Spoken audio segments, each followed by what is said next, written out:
because they are obviously very loud as they roll along here.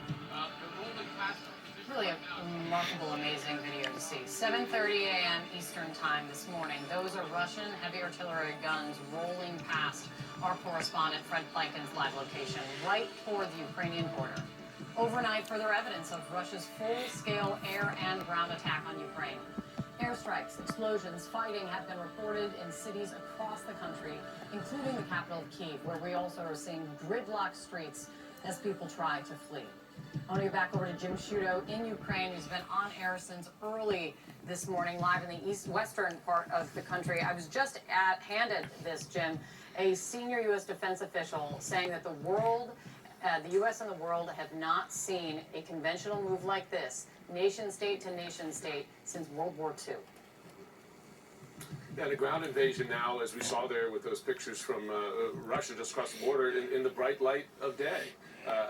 Pentagon believes this is the first phase, just the first phase of a multi-phase, broad-scale attack on this country with the intention of taking much of it or perhaps all of it over. CNN's Fred Pleitgen, he's just across the border near Belgorod, Russia. That's across the border from Kharkiv, the last checkpoint before the front line of the battle here, one of the front lines. Fred, you've seen heavy howitzers, mobile howitzers going, you've seen tanks, you've seen military trucks. How fast has the pace of those forces been going by you? Have you been able to count numbers? How big is the force coming across from Russia there? Quite frankly, Jim, I've lost track of the numbers because there's been so many forces who have been going past us or that have been going past us. In fact, just before we went to air, there was another massive convoy that just went past and moved towards Ukrainian territory, and we've been seeing that throughout the entire day.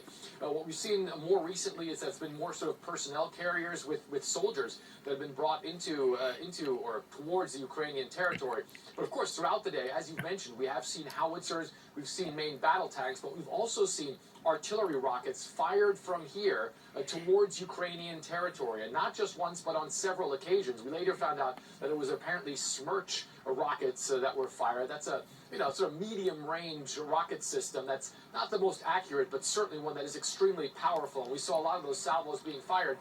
And I would say about half an hour before we went to air right now, we saw another one of those salvos being fired. And of course, in the night, that is something that really does look scary, especially to folks who would be on the receiving end of that, like, for instance, in and around Kharkiv. So what I can tell you from this vantage point here right now, Jim, is that the invasion that is going on is certainly not letting up. The pace of that invasion is also not letting up.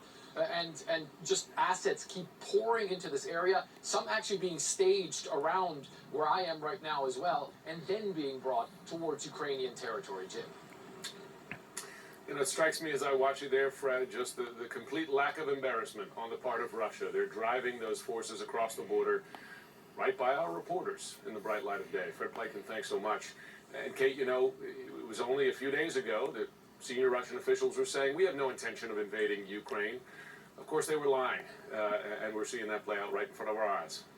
Absolutely. Jim, we'll get back to you. You're the best. Thank you so much.